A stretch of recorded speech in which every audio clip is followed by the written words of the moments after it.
Hey, welcome, possibility seekers, to this episode of the It's All Possible podcast. I'm speaking to you about my book. In fact, the book I want to talk to you about today is My Daily Journal. And My Daily Journal was the follow-up to my book, It's All Possible, of which this podcast came from that book.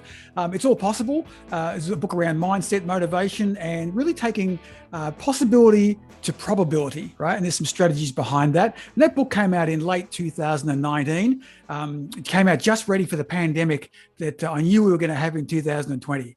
Actually, I had no idea whatsoever, and I was completely blindsided, like everybody in the rest of the world was, with It's All Possible. In fact, I just got it into the retail outlets around airports all around Australia, would you believe, just when the pandemic hit. So completely wiped out that strategy.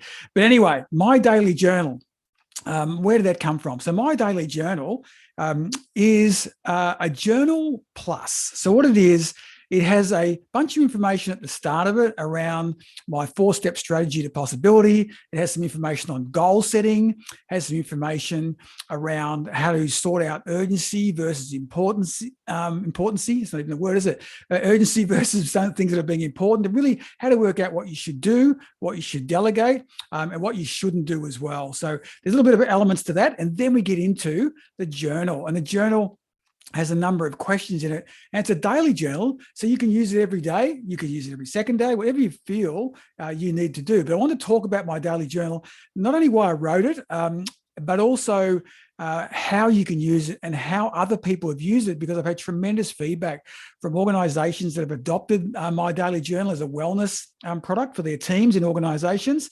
and other people have used it and bought it in small businesses or just individually as well. And they've written to me and given me some great feedback, which I wanted to pass on how they actually use it. But let's talk about why journaling works. And I was really interesting with this because there's a couple of people that I've just listened to recently talking about journaling, and they're completely opposite sides of the spectrum. And if I think about those kind of people, I'm thinking about one is Ava Max, the pop singer. Ava Max talks about journaling. She even writes about journaling in one of her songs. And Deepak Chopra talks a lot about journaling as well, and the power of journaling. And the reason why journaling is so powerful is just because when we write things down, it actually helps us become more efficient, because our brain is focused on what's in the moment and what's really important. So we focus our mind in the moment. We pay attention, especially when you're writing with a pen and paper. I find it's a bit of difference between just banging stuff out on my iPhone or putting something in a tablet. When I actually connect my brain to the pen, to the paper, it starts to really focus me on what's important and start to really get those ideas down. And they become, I don't know, they kind of mean more things to me when I write them down. So that's what I've always found useful about journaling. I wrote My Daily Journal because I couldn't find a journal that actually suited the things that I wanted to have. And so I created this journal, but I only created it for myself. I've been using this journal for many, many years. It's never been a public product. It's just something for me. And it came about simply because I was doing an interview about It's All Possible. And as you know, journalists love sound bites. And they wanted this really small thing. And they said, well, what can we do on a daily basis, Rob? What's some things we can do really quickly every day that will help us get better and help us have a stronger mindset and be better for our mental health? So I just reeled off the 5 questions that I ask myself on a daily basis.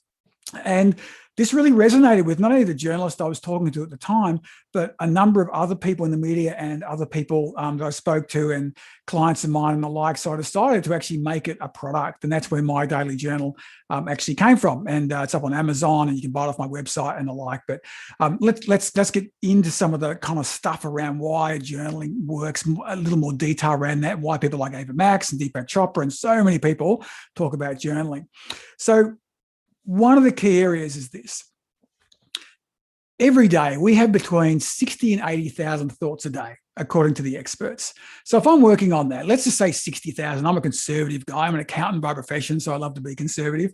So 60,000 thoughts a day. What I do know is this, that around 90% of our thoughts are exactly the same thoughts we had yesterday, the day before that, the day before that, the day before that, because we're creatures of habit and we don't change.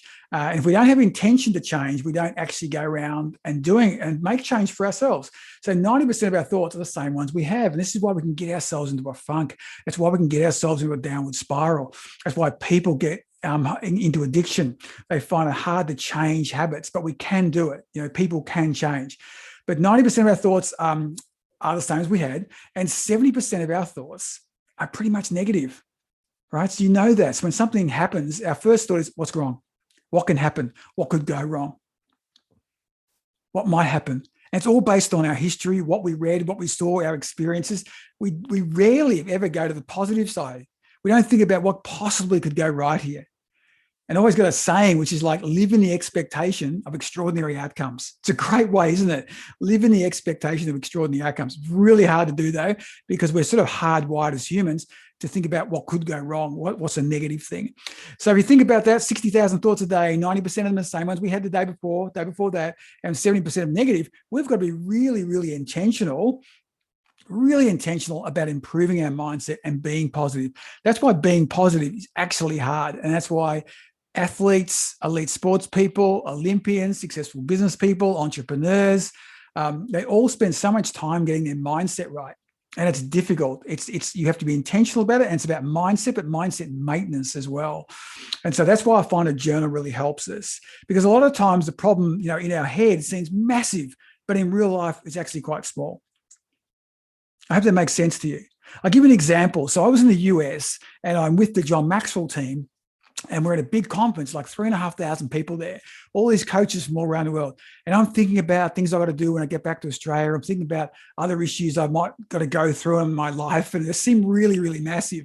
And then Paul Martinelli, who's one of the partners of John Maxwell, incredible entrepreneur. Paul gets on stage and he's talking about the conference for the next year. And he's talking about how he has personally booked out this massive, massive hotel resort in Florida, in Orlando, in Florida, for the next 5 years. Like, he's personally committed to take like 3,000 rooms for the next 5 years.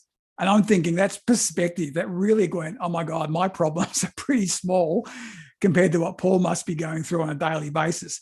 But he's operating in a whole different mindset than what I was operating in. And so you'll find that people, when they get bigger and bigger things like you've experienced different problems and you've solved them. And so sometimes the problem that you see is massive to somebody else, but it's really small for you. Sometimes the problem that looks like massive for you is really small for someone like Paul, right? So that's one of the things. And I love this great quote from Captain Jack Sparrow from the Pirates of the Caribbean. The problem is not the problem. It's your attitude to the problem that is the problem. Right? So the problem's not the problem, it's your attitude to the problem. And so that's why we're going to work so hard on our mindset. And again, so I hope that gives you a bit of background of why I use the journal and particularly the questions I came up with, which I'm about to take you guys through. So let's jump into the journal.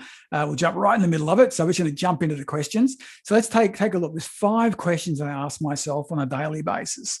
So what are these questions? First question is, what made me happy today? How simple is that, right? What made me happy? What am I happy about? It doesn't have to be a huge thing. I didn't have to go and see a comedy act, go and check out Arj Barker and make me laugh, right? What actually made me happy can be a small thing. Could be having a coffee this morning, catching up with somebody that made me happy today. It can be reading something in the press. Could be picking up something that I learned could have made me happy today. Could have got some good, exciting news. Could be that I had a bill get reduced because I've been saving so well, right? So it doesn't have to be big things. What made me happy today? So 3 points on that, right? And you'll notice this journal is actually set out with some structure. I've got the 5 questions and 3 bullet points. Because I found journals that just had a date and write. I just didn't know where to start. I'd kind of have a go at it and I'd write randomly and it'll turn into a to-do list, which I'll get into later, but it just didn't end up being a journal. It became more a to-do list and just random notes. So I felt I needed a journal for someone who didn't like to journal, but needed to journal, right? So that's why I wrote it for me. I didn't want to journal, but I needed to journal. So that's why it's built. So what made me happy today? Second question. And this is a really powerful one. People have written to me about this one many, many times. The second question is, who did I make happy today? So who did I make happy today? Great. So it's about karma. And what happens is when you make somebody happy, you in turn become happy. It's almost impossible for you to make somebody happy and be sad yourself, because it's our natural human instinct to help others, to contribute. So who did you make happy today? Who did you make smile?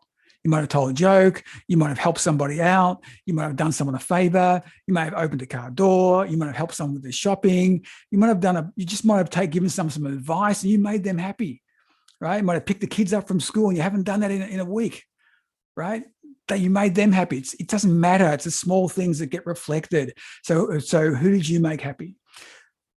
And that guarantees, some people have written to me saying, hey, I start with that second question and it leads me on to the first one. Whatever, floats the boat, whatever makes it work for you, I'm really excited for you. So the third one is what did I learn today? What are 3 things I learned? It's pretty interesting, isn't it? So there are 3 things, might be like 10 things you learned, but it actually says, what did I learn? I don't want to make that mistake again. What did I learn in school? What did I learn from a mentor? What did I learn from my parents? What did I learn from my children? What did I learn today that can make me better in the future? The fourth one is the gratitude part. And a lot of people call my journal a kind of attitude and gratitude journal. So this one is, what are 3 things I'm grateful for today? All right. So right now, what am I grateful for? Am I grateful for the food on the table? Am I grateful for the weather? Am I grateful for living in Australia where I do? Am I grateful for the economy we have and the ability to become entrepreneurial and do what I want to go and do? Am I grateful for my job? Am I grateful for the person who gave me that job? So what am I grateful for today? 3 things in that area. And then the last one is a bit of a game changer because I could not find this one anywhere. And that's why I built this journal, because I just couldn't construct one or find one that was close to it. This one is, what am I grateful for in the future? So what am I grateful for tomorrow? What am I grateful for in the future? And the reason it's different than what am I grateful for today, because that's exactly what happened today. It makes me focus in the moment. If you think about mindfulness, that's what mindfulness is about. It's about literally focusing in the moment. This one is about thinking about your goals in the future, your aspirations, things you want to do. It might be long-term, what we call, moonshots, or it could be a little bit closer, being a roof shot, right? So what are things I'm looking for in the future that I want them to come to me? And the reason why this is important is because our subconscious in our mind, which drives so much of our actions and our habits and our beliefs, the subconscious in our mind does not know the difference between something that's real or something that's imagined. So if you think about that, if you can visualize it exactly how you want it to be, it might be visualizing a new house, it might be visualizing a happy family, it might be visualizing a new car, a holiday, it doesn't matter what it is. But if you can visualize it and visualize it in incredible detail, and more detail the better, so it becomes real, the subconscious doesn't know whether it's a real experience you actually have or one in the future. It doesn't matter, it doesn't care, frankly. So any way you can get into your subconscious what you want to have, when you start taking movement towards that, it will start aligning. Your conscious and subconscious will start to be aligned. I hope that makes sense to you. But you'll also, if you read anyone who's an elite sports person, Olympian, etc., entrepreneur, anyone who's successful and been successful time and time again, they will spend a lot of time on visualization. Tiger Woods in golfing has talked a lot about being, visualizing the perfect game. But what he also does when it doesn't go so well, when he has a terrible shot, what he does is after the round's finished, he will visualize the perfect shot. So even he'll go back to the one, think about the particular round he was doing, or the hole he was about to shoot, and he'll visualize it not as it went, not how badly it went. He'll visualize it as it should be done perfectly, and then that's it. And then he moves on because he wants to leave that memory inside his subconscious. And so you'll see a lot of people work on the visualization. It's an incredible, powerful technique, and that's what I'm trying to manifest here. What am I grateful for in the future? And there's three dot points there. Again, you don't have to use all 3. You can even use more than 3 if you want to.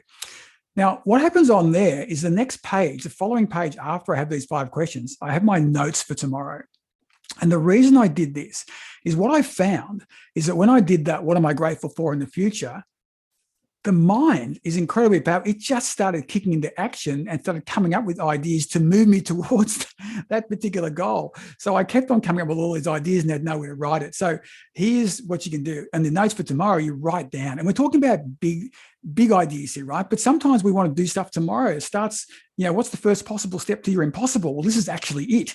And so your mind will start manifesting ideas and things you can do to move yourself towards that goal. And just to reinforce things, because as I said before, we have a lot of our thoughts are negative.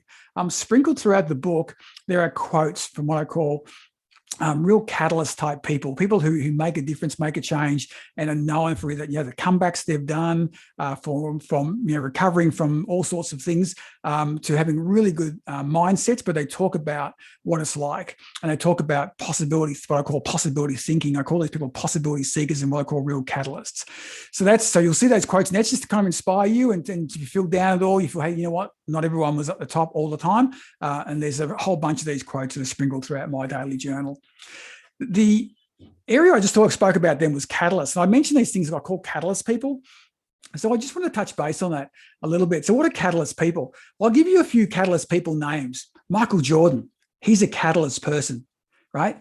He's inspiring. He's a stirrer, but he gets stuff done and he makes things happen. When it's down the shot clock and there's 2 seconds to go, Jordan takes the ball, has the shot. He would always do that. He's exactly the same in his more entrepreneurial life post-sport. He's still exactly the same person. Tom Cruise is a catalyst person in Hollywood in the movie industry. Tina Fey, a female equivalent of Tom Cruise, is on the female side, is exactly the same stuff. She gets stuff done. She makes things happen. On the sporting side, Elise Perry is unbelievable in terms of the stuff she does with a cricket bat and also with a soccer ball. I mean, she's World Cup soccer, World Cup cricket, an unbelievable athlete, right? But when she goes on the field or on the cricket field, it's just, stuff's going to happen. There's some magic about to happen. And of course, the most recent one in Australia, especially in my hometown of Melbourne, was a guy called Michael Gudinski. He was an incredible music promoter and really what we call the father of rock and roll, and the father of the music industry in Australia. And he just had an amazing passion for getting stuff done and making things happen, getting concerts up, he did so much for this country through charity concerts and all sorts of stuff. So if you want to make something happen in the entertainment industry, you went and saw Michael Gudinski, because he was the guy. If he couldn't make it happen, it was never going to happen. So Michael Gudinski was the main guy. And so these catalysts, all these people have 5 things in common. They have fun, they stir things up, they bring intensity, but they lift others and they make things happen. And that's what you'll get through using a journal on a daily basis, because all those people I just mentioned are people of action, and they've all got their mindsets right, but they work really hard on their mindsets. And that's the biggest thing I want to sort of get across to you, is it just doesn't happen. There's just people who just wake up and they're just unbelievable catalyst people. Michael Gudinski wasn't born, Tom Cruise wasn't born. They said, oh my God, thank God we've got a catalyst in the hospital. It was never like that, right? They've all spent a lot of time being very intentional about having the right kind of mindsets. They don't have these, what I call massive peaks and troughs. So they don't have a peak of unbelievable. It's just, I'm in awe. It's just so fantastic. My life is unbelievable. And then they have these massive troughs where life is really bad. Things are shit. Things are going down. Oh my God, the world's caving in on me. They don't have that. They have ripples, where they have little ups, little downs, little ups, little downs. Everyone has ups and everyone has downs. That's how it is, So that's one of the things I want to talk to you about, is using the journal. Use the journal to get better. And here's the thing about the journal. Sometimes I don't get to it for 2 or 3 days. I might be traveling, in those days when I did travel, kind of pre-COVID. But what I find is I miss it. I miss the journal and I come back to it. So if you miss a day, you miss a week. Don't beat yourself up, right? Come back to the journal when you're ready and you will start to enjoy it. Don't see it as something that's like a grudge that you have to do. See it as something you get to do. Not you have to do, it's something you get to do. I get to write in my journal. And that's an exciting thing. So I really hope you enjoyed that. Just a little story around my daily journal, the 5 questions that I have, which is, what made me happy? Who did I make happy? What did I learn today? What am I grateful for?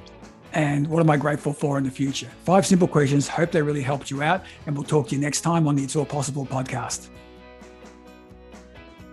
Thanks for listening. And we hope you enjoyed this episode of the It's All Possible podcast. Please subscribe and rate the podcast you listen to so we can continue to serve you and inspire others.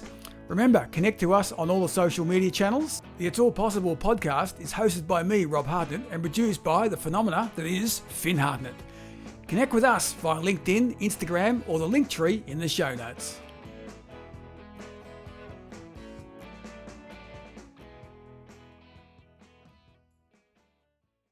This podcast is a part of the C-Suite Radio Network. For more top business podcasts, visit c-suiteradio.com.